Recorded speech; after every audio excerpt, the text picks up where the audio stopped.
నమస్తే. నేను జర్నలిస్ట్ శ్రీనివాస్. ఈరోజు న్యూస్ అనాలిసిస్‌లో ముందుగా 'దిశ' పేపర్‌లో వార్తలు చూద్దాం. మీనాక్షి పైన గుర్రుగా ఉన్నారట. ఎవరంటే కాంగ్రెస్ పార్టీలో ఉన్న నాయకులే. కాంగ్రెస్ పార్టీలో ఉన్న సీనియర్ నాయకులు కొంతమంది ముఖ్యమంత్రితో సహా. మీనాక్షి నటరాజన్ ఏఐసీసీ నుంచి మన రాష్ట్రానికి ఇన్ఛార్జిగా వచ్చారు. పార్టీ ఇన్ఛార్జిగా, తెలంగాణ ఇన్ఛార్జిగా. ఆమె వచ్చిన దగ్గర నుంచి ముఖ్యమంత్రి రేవంత్ రెడ్డి గారు పరిపాలన చేస్తున్నట్టు లేదు, ఆమె పరిపాలన చేస్తున్నట్టు అనిపిస్తుంది వాళ్ళకి. ఆ బాధ అంతా గుర్రుగా ఉన్నారట. నువ్వు చేసేది ఏం కానీ, నువ్వు రివ్యూలు ఏం కానీ మాకు అంటే ప్రభుత్వానికి చెడ్డ పేరు తెస్తుంది, ప్రభుత్వాన్ని కొంపముంచే కార్యక్రమం చేస్తుంది, ప్రభుత్వ పరువుని మంటగలిపే కార్యక్రమం మీ మాటల వల్ల, మీ చర్యల వల్ల. మీరేదో సంస్కరిస్తారని అనుకుంటున్నారు, మీరు సింపుల్ సిటీ అన్నారు, గాంధీవాది అన్నారు, కానీ ఈ ఈ ఈ అన్ని తాలూకా వ్యవహారాల వల్ల ప్రభుత్వమే ఒక రకంగా డిఫెన్స్లో పడే పరిస్థితికి వచ్చిందట. ప్రతిపక్షాలు ఏమనుకుంటున్నాయి అది మాట్లాడుతుంది మీనాక్షి నటరాజన్ గారు. హెచ్సి విషయం కావచ్చు, గతంలో జరిగిన అనేక విషయాలలో ప్రధానంగా హైదరాబాద్ సెంట్రల్ యూనివర్సిటీ విషయంలో మీనాక్షి నటరాజన్ గారు ప్రతిపక్షాలు మాట్లాడుతాను అంటే విద్యార్థులు ప్రధానంగా సెంట్రల్ యూనివర్సిటీ విద్యార్థులు ఏదైతే ఆవేదన పడుతున్నారో ఆవేదన ఆమె వ్యక్తం చేశారు. ఏంది ఈ పద్ధతి, ఈ కథ ఏంది, చెట్లు కొట్టడం ఏంది, అక్కడ జంతువులు చనిపోవడం ఏంది, కనీసం చూసుకోవద్దా, పార్టీ పరువును కొంప ముంచారు, ప్రతిష్టను దిగజార్చారు మీ చర్యల వల్ల అని ఆమె డైరెక్ట్గా అనేటాలక దాని ఇంపాక్టు ఒక రకంగా విద్యార్థులకు బలం వచ్చింది, ప్రతిపక్షాలకు బలం వచ్చింది. దానివల్ల అంటే ప్రతిపక్షాలు విద్యార్థులు ఇన్ని రోజులు చెప్తుందని నిజమే అని చెప్పి మీనాక్షి నటరాజన్ నోటి నుంచి వచ్చినట్టే అనిపించింది. దానివల్ల పార్టీ పెద్దలు గుర్రుగొనరట. ఆమె తీరుపై పార్టీ సీనియర్ల అభ్యంతరం, లాభం కన్నా నష్టమే ఎక్కువ అంటూ అసహనం. హెచ్సియు భూ వివాదంపై అంత అడావుడి ఎందుకని ప్రశ్న. సెక్రటరియట్లో మంత్రులు కమిటీలతో భేటీపై విమర్శలు, సీఎం సర్కార్ని ఇరకాటంలో పెడతారా అని క్వశ్చన్ చేస్తాడట. ఆమె ఇరకాటంలో ప్రభుత్వాన్ని పెట్టడం కాదు, హెచ్సియు విద్యార్థులతోని, హెచ్సియు ఫ్యాకల్టీతో సమావేశమయ్యారు. హెచ్సియు పైన మంత్రివర్గ ఉపసంఘం వేశారు. బట్టి విక్రమార్క ఆధ్వర్యంలో పొంగులేటి శ్రీనివాసరెడ్డి, శ్రీధరబాబు సభ్యులుగా వేస్తే వాళ్ళ సమావేశంలో కూడా సెక్రటరీ రివ్యూ చేశారు. అధికారులు ఉండరు, అందరూ ఉండరు. ఏ హోదాలో పోయిండని బండి సంజయ్ మొన్న అడుగుతుండు. అయినప్పటికీ నిన్న కూడా మళ్ళీ పోయింది, పోయి రివ్యూ చేసింది. దీని మొత్తం వల్ల ఏమైందంటే కాంగ్రెస్ పార్టీ ప్రభుత్వం పైన ఒక నెగిటివ్ ఇంపాక్ట్ వచ్చింది. మీరు చేస్తున్న చర్యల వల్ల నష్టం, లాభం కంటే నష్టం ఎక్కువైంది. అంటే మీనాక్షి నటరాజన్ వల్ల కాంగ్రెస్ ప్రభుత్వానికి తెలంగాణలో నష్టం జరుగుతుంది, నెగిటివ్ ఇంపాక్ట్ ప్రజల్లో ఒక నెగిటివ్ ప్రచారం జరుగుతుందని వాళ్ళు కాంగ్రెస్ పార్టీలోనే ఉన్న నాయకులు మాట్లాడుకునే పరిస్థితి. మరి ఆమెను ఉంచుతారా, మారుస్తారా, లేదంటే అసలు ముఖ్య ప్రభుత్వాన్ని ఏమన్నా అటు ఇటు చేస్తారో తెలియదు, కానీ మొత్తానికైతే ఈ హెచ్సియు కుంపటి పెద్దదయ్యేటట్టుంది. అయినా దీంతోపాటు మీనాక్షి నటరాజను సరే ఆమె మీద గుర్రుగున్నరా, ఆమె డైరెక్ట్గా ఎక్కువ ఇన్వాల్వ్ అయిందా, ఆమె పాత్ర కంటే మించి ఇన్వాల్వ్ అయిందా పక్కన పెడితే, బట్టి విక్రమార్క గారు నిన్న హెచ్సియు యూనివర్సిటీకి పోయి అక్కడ అధికారులతో విద్యార్థులతో మీటింగ్ అయ్యింది. మీటింగ్ అయిన తర్వాత బయటకు వచ్చి ఒక ప్రెస్ కాన్ఫరెన్స్ పెట్టి హైదరాబాద్ సెంట్రల్ యూనివర్సిటీ భూముల దాంట్లో యాజిటేషన్లో పాల్గొన్న విద్యార్థులపై ఉన్న కేసులన్నీ ఎత్తేయాలి, ఇమీడియట్లీ చేయాలని పోలీసు అధికారులకు ఆదేశాలు ఇచ్చాడు. వాళ్ళతో పాటు ఒక ఇద్దరు జ్యుడిషియల్ రిమాండ్లో ఉన్నారు విద్యార్థులు, అరెస్ట్ చేసి రిమాండ్కి పంపించి జైల్లో పెట్టారు. వాళ్ళను కూడా అతి తొందరలో రిలీజ్ చేసే దానికి ఏర్పాటు చేయండి, లీగల్గా చూసుకొని అని చెప్పిండు. అంటే ఇప్పుడు తప్పు ఎవరు చేసినట్టు, పొరపాటు ఎవరిది, ప్రభుత్వాందా, విద్యార్థులదా, మీనాక్షి నటరాజన్దా? మరి మీరు ప్రభుత్వం చేసిన చర్య తప్పు కాకపోతే కేసులు ఎందుకు ఎత్తేయమన్నారు, జ్యుడిషియల్ రిమాండ్లో ఉన్న విద్యార్థులను ఎందుకు విడిపోయమన్నారు?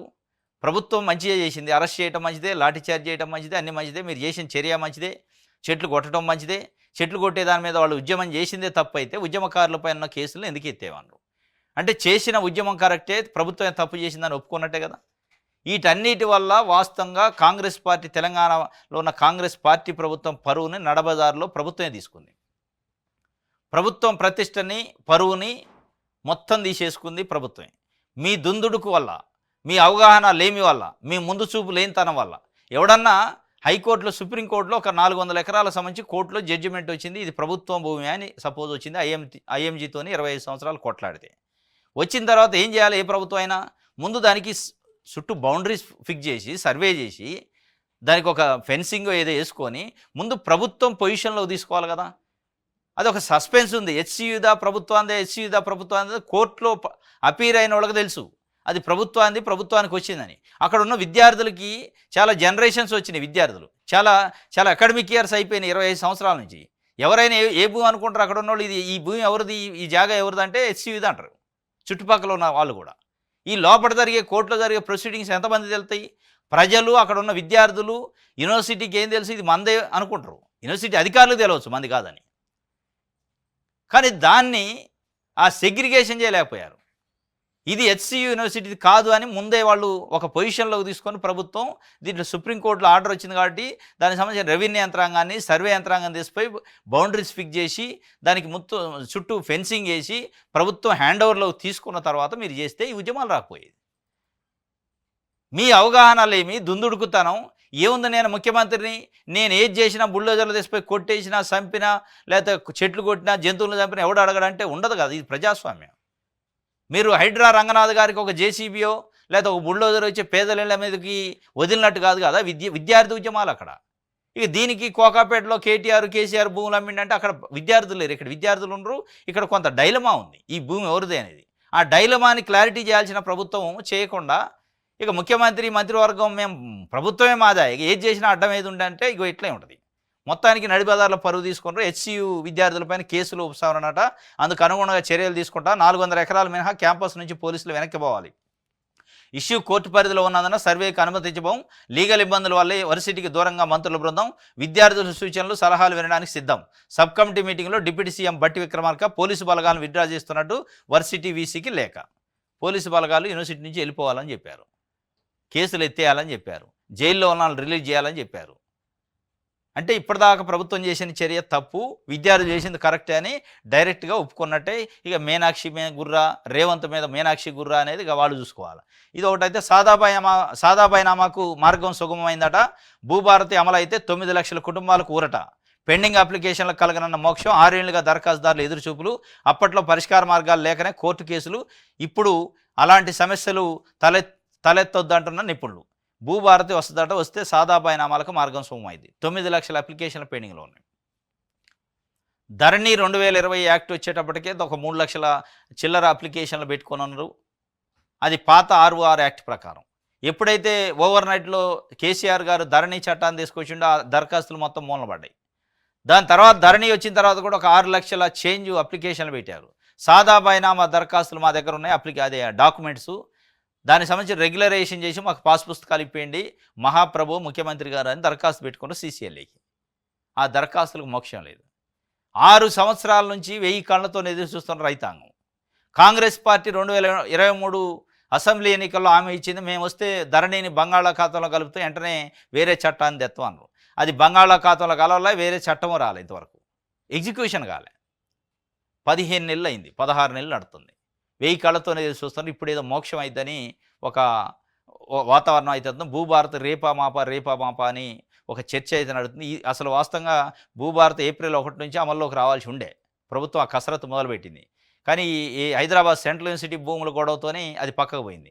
ఇప్పుడు ఆ గొడవ కూడా ఇక సద్దుమణిగి పరిస్థితికి వచ్చింది కాబట్టి ఇంకొక 1 వీక్ 10 డేస్లో భూభారత్ అమల్లోకి వస్తే, భూభారత్ అమల్లోకి వస్తే ఇమీడియట్గా సాదాబైనామా బాధితులు 9 లక్షల మందికి మోక్షం కలిగే అవకాశం ఉంది.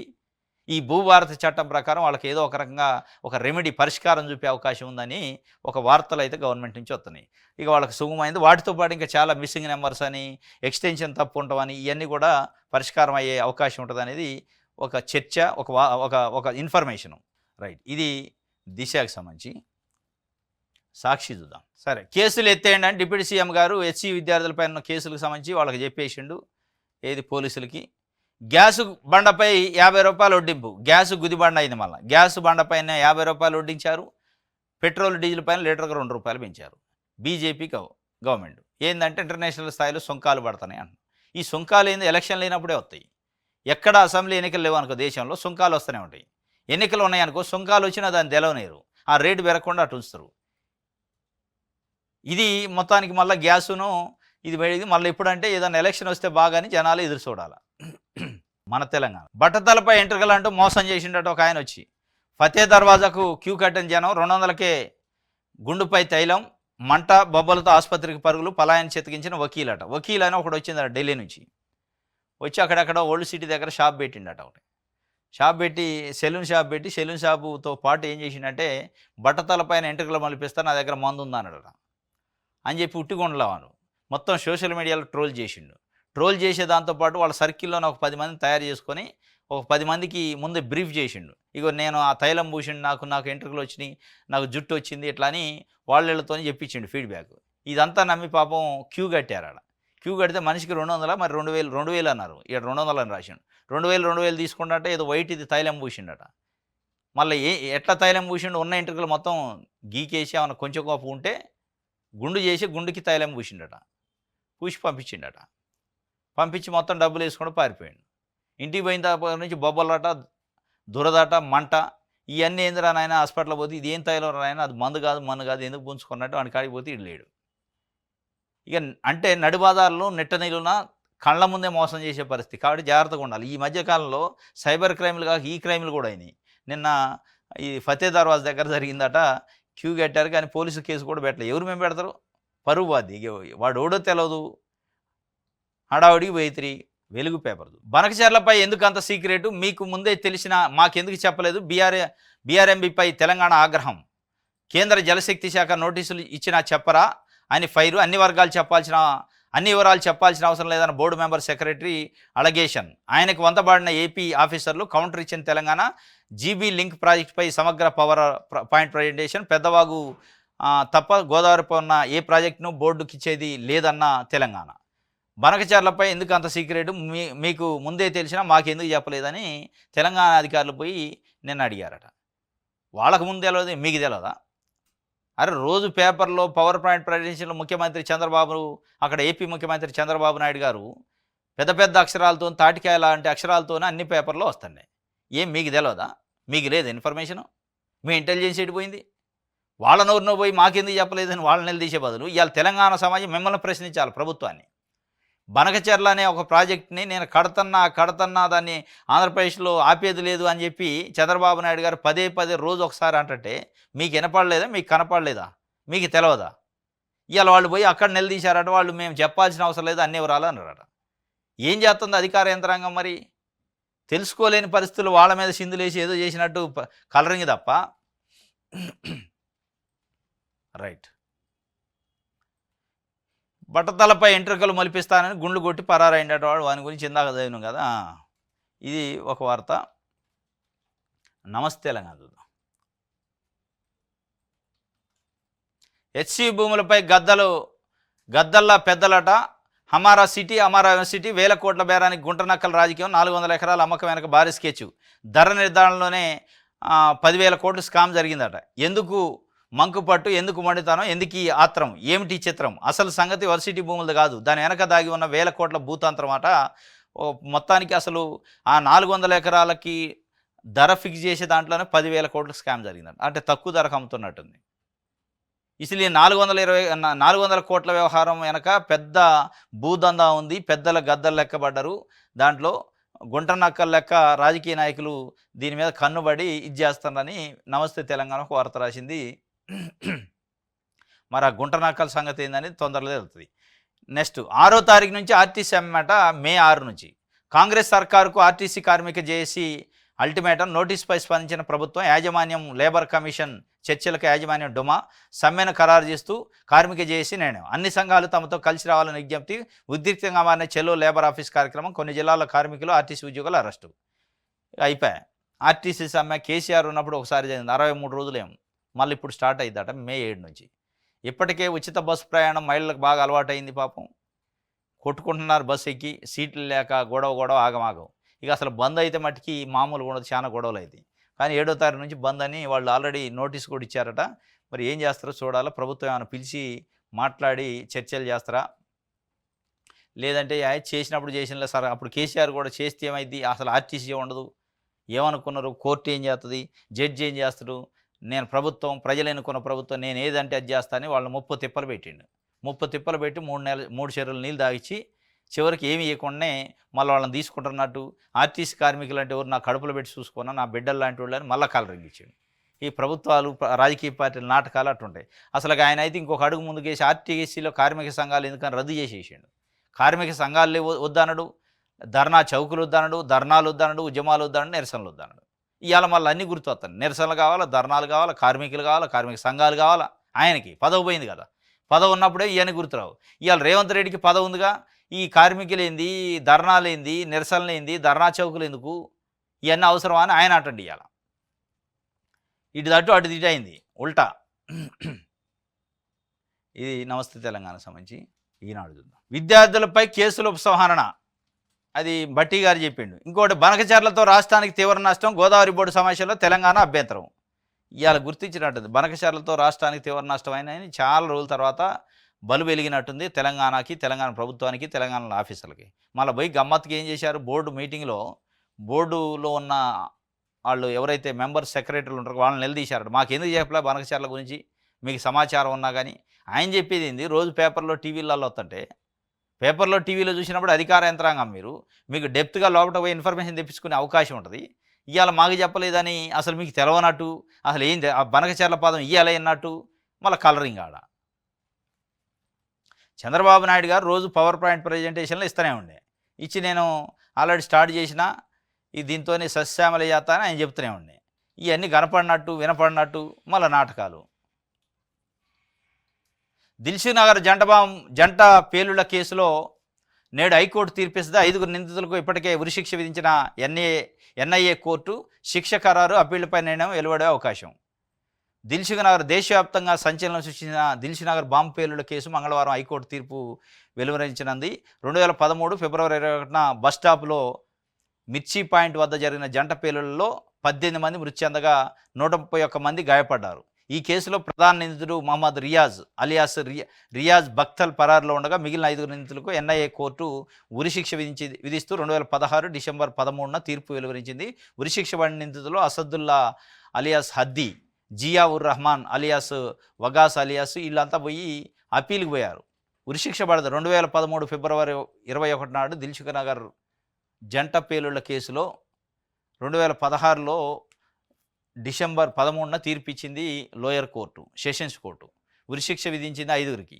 అందులో భక్తులు అనేటోడు అసలు తప్పించుకోండు.